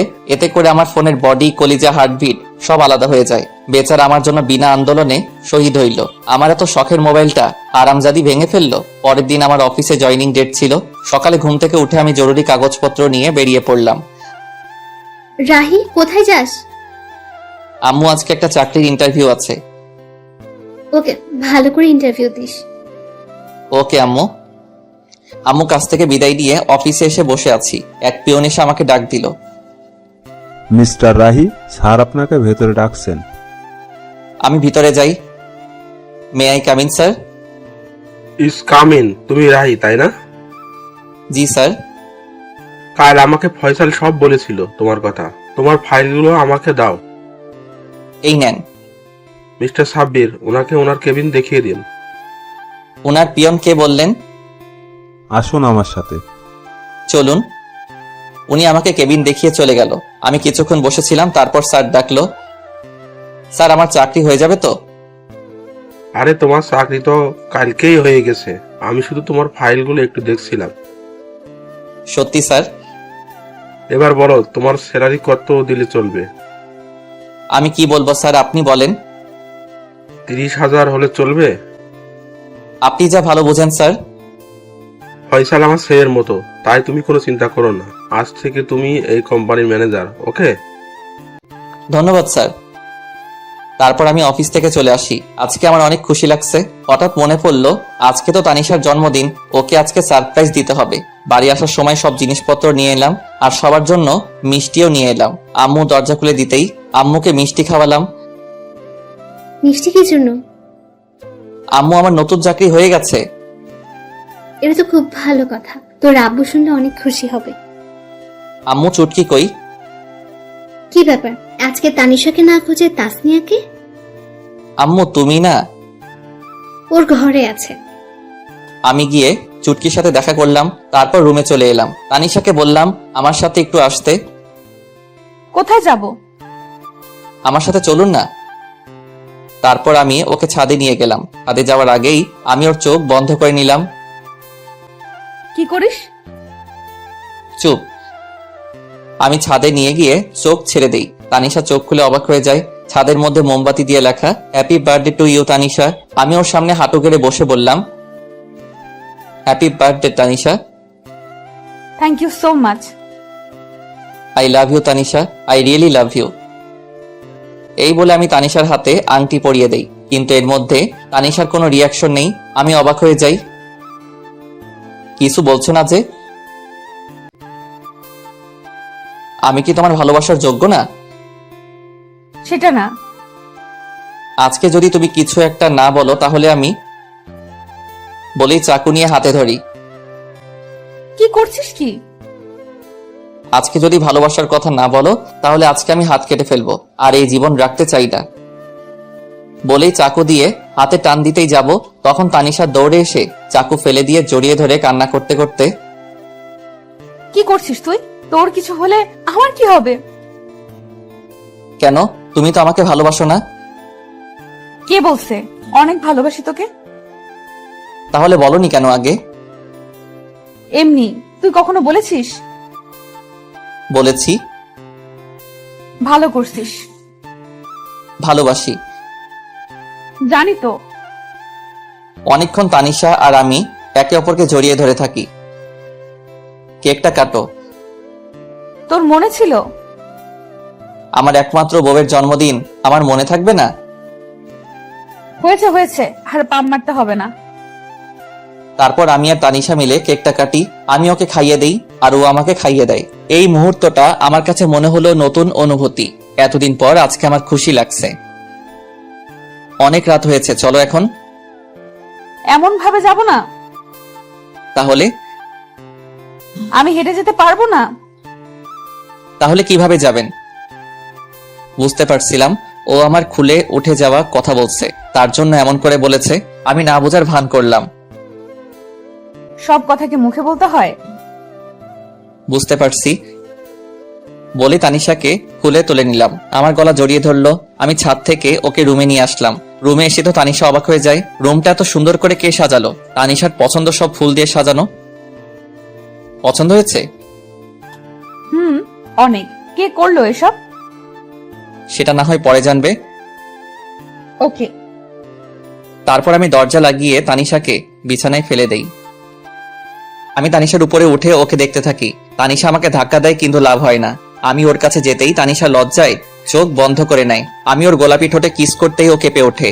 আমি আস্তে আস্তে ওর ঠোঁটে কিস করতে করতে গলায় কিস করি। এরপর তানিশা নিজেই আমার উপর ঠোঁটে কিস করতে শুরু করে। তারপর আমার দুজনেই হারিয়ে যাই ভালোবাসার অতল সাগরে। সকালে আমার আগেই তানিশার ঘুমটা ভেঙে যায়। তানিশা দেখে আজকেও আমার বুকের উপর শুয়ে আছে। তানিশার কাছে আজকে সকালটা একদম অন্যরকম, অনেক খুশি খুশি লাগছে। কিন্তু কাল রাতের কথা মনে পড়তেই কিছুটা লজ্জা পাই। তাকিয়ে দেখে এখনো রাহি ঘুমিয়ে আছে। তাই রাহির কপালে আলতো করে একটা কিস দেয়। এতে রাহি তানিশাকে আরো শক্ত করে জড়িয়ে ধরে। তানিশা বুঝতে পারে রাহি জেগে আছে এখনো, তাই রাহির কাছ থেকে ছাড়ার জন্য চেষ্টা করে কিন্তু পারে না। রাহি আরো শক্ত করে জড়িয়ে ধরে কিস দেয়। কি মশাই, সারা রাত তো ঘুমাতে দেন নাই, এখন আবার কি? এখন ওইটা একদম না, সারা রাত আদর করে শখ মেটেনি। না, এখন একটু। No mister. ওকে একটা কিস তো দিবা? ওকে, চোখ বন্ধ করো।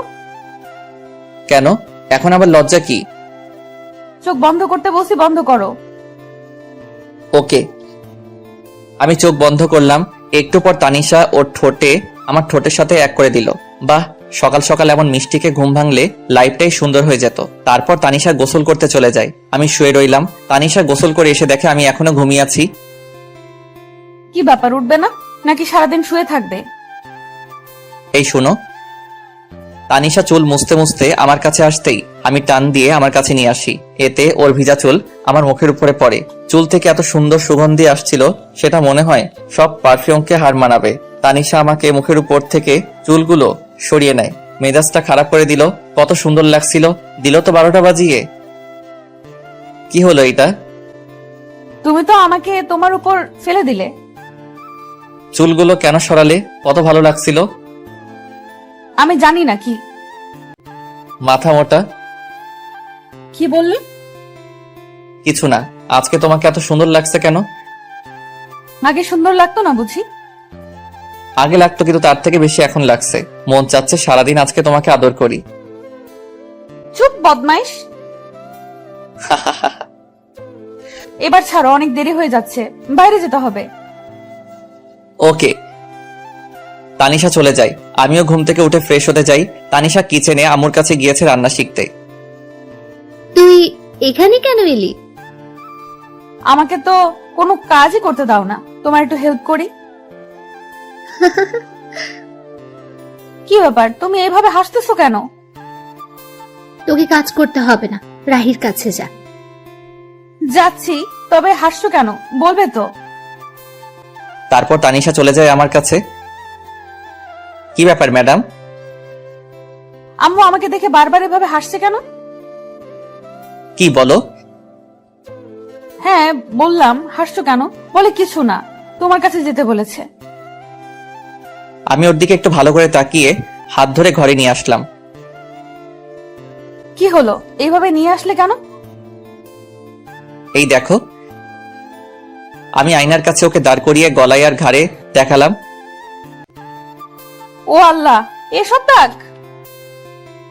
তুমি এসব না দেখে গিয়েছিলে কেন? আমি বুঝি নাই। সরি, কাল রাত হয়তো অনেক ব্যথা লেগেছে তোমার। আমার এমন করা ঠিক হয়নি। তোমার ভালোবাসার কাছে কখন যে ব্যথা লেগেছে বুঝতেই পারি নাই। আমি সকালে নাস্তা করে অফিসে চলে গেলাম।